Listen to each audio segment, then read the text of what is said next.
అనేది మీ అందరికీ తెలిసిన విషయం. కాటన్ కార్పొరేషన్ ఉంది, అది భారత సంస్థ. దాన్ని కూడా వీళ్ళ గవర్నమెంట్లో, పోయిన గవర్నమెంట్లో మిస్యూజ్ చేసి దళారులు వీళ్ళు కొంబక్కయి రైతులకు అన్యాయం చేస్తే దీన్ని గమనించిన సిసిఐ రూల్స్ మార్చింది. ఈ రూల్స్ మార్చి తడిసిన పత్తి కొనకపోవటానికి కారణం కూడా గత ప్రభుత్వ అవినీతి వాళ్ళే కారణం. అయినా కానీ మన స్థానిక ఎమ్మెల్యే గారు, రైతు పక్షపాతి అయిన ఎమ్మెల్యే గారు ఎన్నోసార్లు బయ్యర్తో మాట్లాడి, సిసిఐ మేనేజర్తో మాట్లాడి నందిగామ నుండి వెళ్ళిన ప్రతి పింటా కూడాను కొనిపించిన ఘనత మాకు దక్కుతుంది, కూటమి ప్రభుత్వానికి ఎమ్మెల్యే గారికి దక్కుతుంది. ఇంతవరకు కూడాను ఒక కేజీ కూడా రిజెక్ట్ అయి రాలేదు. నందిగామ యార్డ్ నుంచి 46,000 క్వింటాలు ఇప్పటికి అమ్మించాం. కంచిచర్ల యార్డ్ నుంచి 52,000 క్వింటాలు, అంటే సుమారు నందిగామ కాన్స్టిట్యున్సీ నుంచి 1,00,000 క్వింటాలు సుమారుగా అమ్మించిన ఘనత ఎమ్మెల్యే గారి దక్కుతుంది. ఇది ఎన్టీఆర్ జిల్లాలోనే నెంబర్ 1 స్థానంలో ఉన్నాం. ఇది కాక ఇందాక మాట్లాడుతూ మా హయాంలో మేమేందో చేసామంటారు. 22-23 సంవత్సరానికి కాను 6,109 క్వింటాలు మాత్రమే సీసీ ద్వారా కొనిపించారు వాళ్ళు. అంటే ఇప్పటికి నందిగామ యార్డ్ నుంచి 46,000 క్వింటాలు కొనిపించాం. అంటే ఎవరు పనిచేస్తున్నట్టు? రైతు పక్షపాతికి ఎవరు చేస్తున్నట్టు? రైతు పక్షాన్ని నిలబడ్డట్టు కాదా? అట్లాగే ఇప్పటికీ ఎవరైనా మా పత్తి వెనక్కి వచ్చిందని మీకు కానీ ఎవరికైనా కంప్లైంట్ చేస్తుంటే మాకు చెప్పండి. 1 క్వింటా కూడా చేయలేదు, రిజెక్ట్ చేయలేదు. ఇందాక ఒక సోదరులు మాట్లాడుతూ స్లాట్లు ఓపెన్ అయినాయి.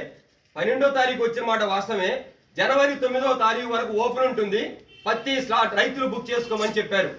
ఇంతకుముందు ఈ ఎవరో ఒకళ్ళ దళారులు ఉండి వాళ్ళ ద్వారాగా రైతులకి స్లాట్ దొరకట్లేదనే ఆలోచనతో ఎమ్మెల్యే గారి ఆదేశాల మేరకు యార్డ్లోనే ఒక మేడంని అలాట్ చేసి రైతులు ఫోన్ నెంబర్ ఇస్తే ఆ మేడమే రైతులకు ఫోన్ చేసి ఓటీపీ కనుక్కొని స్లాట్ బుక్ చేసిన పరిస్థితి ఉండేది.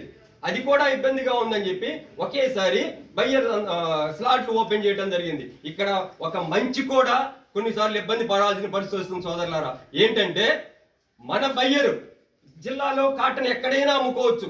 మన బయ్యరు మేడం గారి మీద అభిమానం, చెప్పిన విధానము ఎందుకో 1 క్వింటా కూడా రిజెక్ట్ చేయకపోవడం మూలంగా స్లాట్ ఓపెన్ అవగానే జిల్లాలో ఉన్న ప్రతి వాళ్ళు రైతు కూడాను ఎక్కడైనా అమ్ముకోవచ్చు. కాబట్టి త్రూ నందిగామ కాన్స్టిట్యున్సీ బయ్యర్ ద్వారా బయ్యర్కి బుక్ చేయటం వల్ల స్లాట్లు క్లోజ్ అయిపోయినాయి.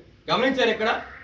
అంటే ఈ నందిగామ బయ్యర్ అయితే రిజెక్ట్ చేయట్లేదు, సో ఇక్కడికే బుక్ చేయాలని చెప్పి ఓపెన్ చేసిన గంటలోనే క్లోజ్ అయిపోయినాయి. ఇప్పటికి కూడా బయటకు వేరే కాన్స్టిట్యున్సీల స్లాట్లన్నీ ఓపెన్ గానే ఉన్నాయి.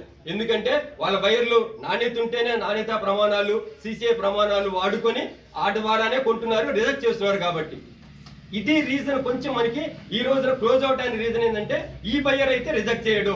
సో జిల్లాలో ఉన్న ప్రతి రైతు కూడాను ఈ స్లాటే బుక్ చేశారు. మొత్తం క్లోజ్ అంటే నిండిపోయినాయి స్లాట్లని కూడా. మళ్ళీ కూడా మేడం గారు మాట్లాడారు, సోమవారం మాట్లాడుతున్నారు. మళ్ళీ మనకి స్లాట్ సపరేట్ కావాలని చెప్పేసి అడుగుతున్నారు. మళ్ళీ స్లాట్ ఓపెన్ అవుతాయి. ప్రతి కింటా కూడా రైతు దగ్గర నుంచి పత్తి అమ్మించడమే ధ్యేయంగా కూటమి ప్రభుత్వం పనిచేస్తుంది.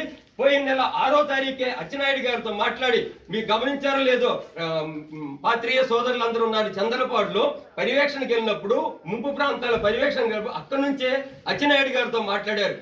ఆ 2వ రోజే సిసిఐకి లెటర్ వెళ్ళింది. అంటే సిసిఐ సంస్థ అనేది కేంద్ర సంస్థ కాబట్టి అంతనే స్పందించట్లేదు. సో మన మేడం గారు, మా ప్రీతమ నేత, రైతు బాంధవురాలని చెప్పటాన్ని నేను వెనకాట్లేదు. రైతుకి ఏ సమస్య వచ్చినా కానీ వెంటనే స్పందించే మేడం గారి ఆధ్వర్యంలో జిల్లాలోనే హైయెస్ట్గా 1,00,000 క్వింటాలు అమ్మించామని చెప్పేసి నేను గర్వంగా చెబుతున్నాను. ప్రతి క్వింటా కొనిపించేలాగానే మా మేడం గారు ప్రయత్నం చేస్తున్నారు. ప్రతి రైతులు బాధపడాల్సిన అవసరం లేదని మీ అందరికీ తెలియజేస్తున్నాం.